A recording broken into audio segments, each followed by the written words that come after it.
Hello, friends. It's me, your host, Courtney Gettings, and we have officially made it to another episode of Dominating Real Estate. Today, we are really going to be focusing on our mindset.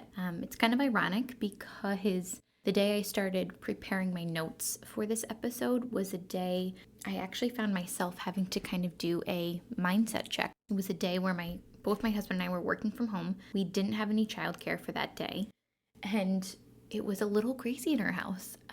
Our 2-year-old was constantly needing attention. She was constantly yelling mama or Minnie because she loves Minnie Mouse. And our 10-month-old was really just trying to figure out how many pieces of dog treat or crumbs he could find on the floor and put in his mouth. All while my husband's on work calls and trying to, hit deadlines and send out quotes for his line of work. And I'm checking my emails on my phone, trying to stay on top of everything. And I'll be honest, I was looking at the clock thinking, okay, how much longer until I have a little bit of quiet so I can catch up? So I realized I needed a mindset shift. And I think it's normal for us to kind of all feel those moments at time, right? We get a little overwhelmed. Things don't go as planned. We get stressed. We get overwhelmed. And when it comes to real estate, having the right mindset and recognizing when we need to shift our mindset is really going to be key. So if you followed along so far, we've talked about your big why in episode 2. So we know why you're motivated, but I think if we're being honest, there's going to be those moments just in like any line of work where we're going to hit a wall. It might be a transaction that's really challenging. And sometimes those transactions can last months. It might not just be a one-day kind of thing, or maybe just a crappy week. If it's a really challenging transaction, not only do you have to check your own mindset, but you have to be there for your clients to make sure that they feel confident when they've hired you. So I think we all can probably feel similar that 2020 was a really challenging year. So some might describe it as a dumpster fire. I actually heard someone use that term to describe 2020, and whether you felt that way or you didn't, I just personally really like that term. So I'm sure at one point or another we had to overcome some sort of hardship in 2020. Coming in real estate, the faster I realized that I had a lot more control over a lot of things versus not having control really brought comfort in the work that I was doing. But it also made me realize that I can do this. A lot of times I see, myself having when I first started, and I see newer agents that sometimes come in and we feel like we can't control a lot of things, which you're not wrong. You can't control if, the 5 people around you don't need to buy or sell a house today. But at the same time, you can control how many people you're talking with. You can control how much time a day you are investing in building your business and growing your business. And that's just in the beginning, right? When you're starting your real estate business, you're going to be starting from the ground up, right? So you really need to kind of take it day by day, sometimes hour by hour, and kind of step back a little bit and realize that you have control. Talking about 2020, we had our son March 24th of 2020 in upstate New York. The world shut down within days of that, and I remember being so overwhelmed. This was our second baby that we were bringing into the world, and I was crippled by fear of family getting sick and not being able to watch our daughter while we're at the hospital, or my husband getting sick and missing the birth of our son. It was really challenging. I remember having some meltdowns. I'd be lying if I said I didn't, but I had to kind of do a mindset shift, figure out what I can control, what can't I control. And sometimes when you focus on the things that you can control, it just brings that peace to you, that focusing on what you can do versus focusing on what you can't. So even after our son was born, it was a little crazy. things were changing the real estate market. In upstate New York, we were deemed unessential. So I wasn't even sure how my year in real estate was going to look. Was I even going to have an income? Was I going to have to file for unemployment? Was my husband going to have a business being in insurance? What were we going to do? So you kind of just pull yourself out of things and realize what is going to make you feel better. And one thing I always kind of bring to light is recognizing if you are naturally a negative person. Now, all of us might not realize if we're being negative or not, right? And we all have our moments where we deserve to be in that moment, be frustrated, be annoyed, feel negative because things are just not going the way we planned, right? Or we hoped or we envisioned. So once you recognize your mindset and realizing that, hey, am I just hitting a wall here? Feel that moment, feel the feels in that moment, but make sure you're focusing on the solution and not the problem. That would be my first set of advice. Are you focusing on the issue, the problem, or are you trying to help find a solution? So in the beginning of your business, are you focusing that you don't have any clients yet? Or are you focusing on a solution of how to put yourself out there, how to get in front of buyers or sellers that might need a hand today? And even after you're under a transaction, when you hit appraisal issues, when you hit, inspection issues, what are you doing to help your clients feel comfortable and confident, even if behind closed doors you are not feeling that way? So for me, finding a good quote, really helps my mindset. So I encourage you also to find a quote or a song that really kind of pumps you up. I have a few that I want to share that might help you as you're really focusing on making sure you're in the right mindset to have the confidence to know that anything that comes your way, you can make it through. So the first quote is, difficult roads often lead to beautiful destinations. Now, I don't know who said that quote. It's just something simple. If you go on Google, right, you can find inspirational quotes or mindset quotes or motivational quotes. And I really love that one. Out of all of the quotes I kind of looked at, when I saw difficult roads often lead to beautiful destinations, that one in particular spoke to me. Again, if you've listened to the first couple episodes, you may have heard me talk about our fertility journey, all while trying to maintain and manage and get my feet off the ground in my first year of real estate. And that was by far the most difficult road I have had to walk. Same thing when you have a savings that's dwindling and you're just trying to grow your business and constantly think bigger and thinking forward.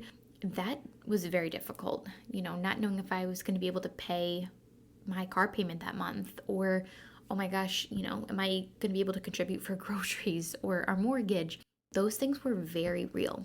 And I think once, you get past those difficult roads, we realize that those destinations are just so that much sweeter.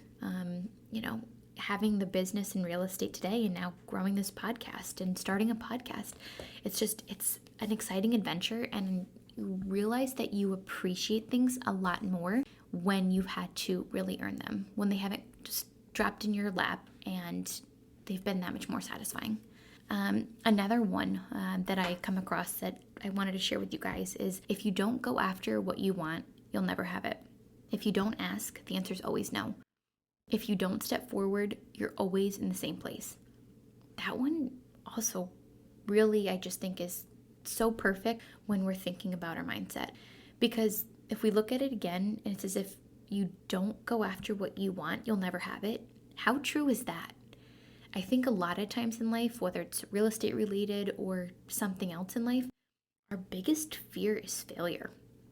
And we're afraid that what are other people going to think of us if we fail? And who's watching? And how is this going to look?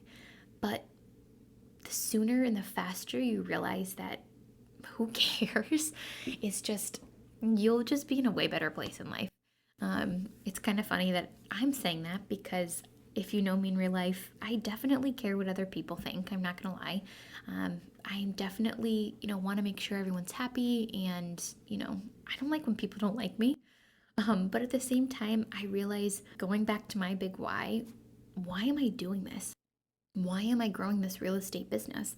Why am I starting a podcast? Hopefully it's to help everyone that's asked me about real estate, and hopefully it gives you the motivation and the inspiration to start your own real estate journey, or maybe something else will spark and you'll love that even more. But if you don't ever go after what you want, you'll never know if you could have succeeded. And for me, I'm not always super adventurous, but at the same time, I don't want to look back in life and wish I had done that. And when I made the jump from corporate to real estate, that was honestly one of my biggest motivating factors. Is it was something that was on my mind for years, and I didn't want to look back and wish I had tried it. And you have to be okay with failing and things not being perfect. Very often in real estate, especially at my broker, the productivity coach, Kim, she actually would say, done is better than perfect. And there's so many times, especially when I first started or even now, I want everything to look perfect, feel perfect. I'm constantly thinking about, what is the perception of this? And the faster I really realize and take that advice that done is better than perfect, you end up being proud of yourself for taking those risks and those leaps and those bounds, months ago or days ago or weeks ago, because when time fast forward, you are going to be so proud of yourself for building the foundation and for growing. The second part of that is if you don't ask, the answer is always no. Another thing, right, with failure, rejection is so real in real estate, and it doesn't feel good. Who likes to be rejected, whether it's in business or personal or anything? Nobody likes to be rejected. Calling, sometimes in sales, right? People cold call.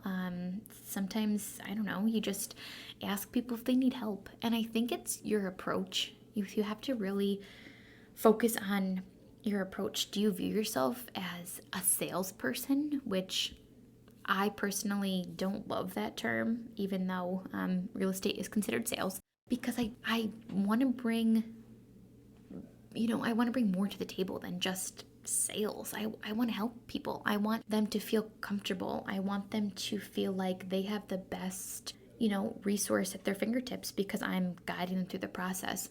I want people to, put their stress to the side and have me help them navigate that when they're selling and they're buying.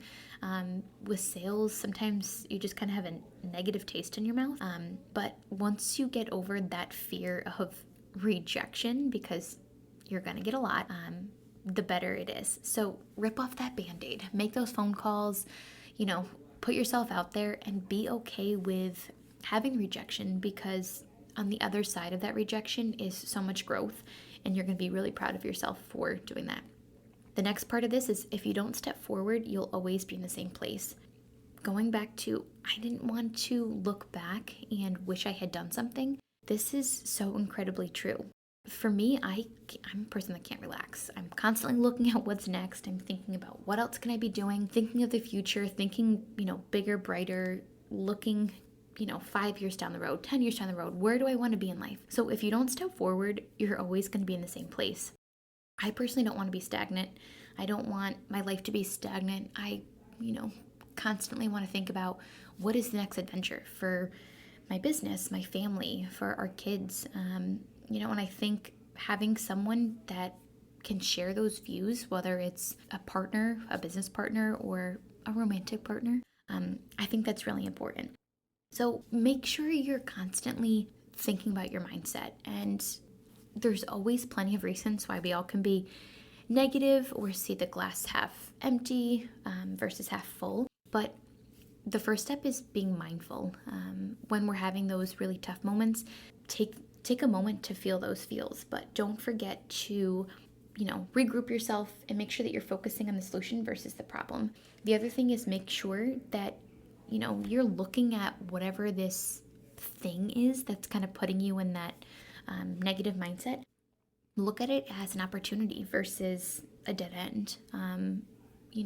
Coming from customer service, I was constantly having to look for the solution, and sometimes you have to ask a lot of questions to make sure that you are giving the best solution for your clients. So don't ever stop asking questions. Focus on the opportunity, focus on the solution. and don't be afraid of failure. So, if you were to take anything away from today, make sure you're conscious of your mindset. Make sure that if you're feeling like you need to be grounded, go find a quote that's really going to inspire you. Go listen to a podcast that's really going to inspire you. Or go listen to music. Sometimes music for me is so therapeutic. And I'm going to leave you with a song that honestly inspires the crap out of me, and I hope it does you too. It's a song called Bigger Than, and it's by Justin Jesso, Jesso. So go ahead, make a board of all of your favorite quotes, your favorite inspiring quotes. Listen to some good music, and know that at the end of the day, you can tackle anything that comes your way.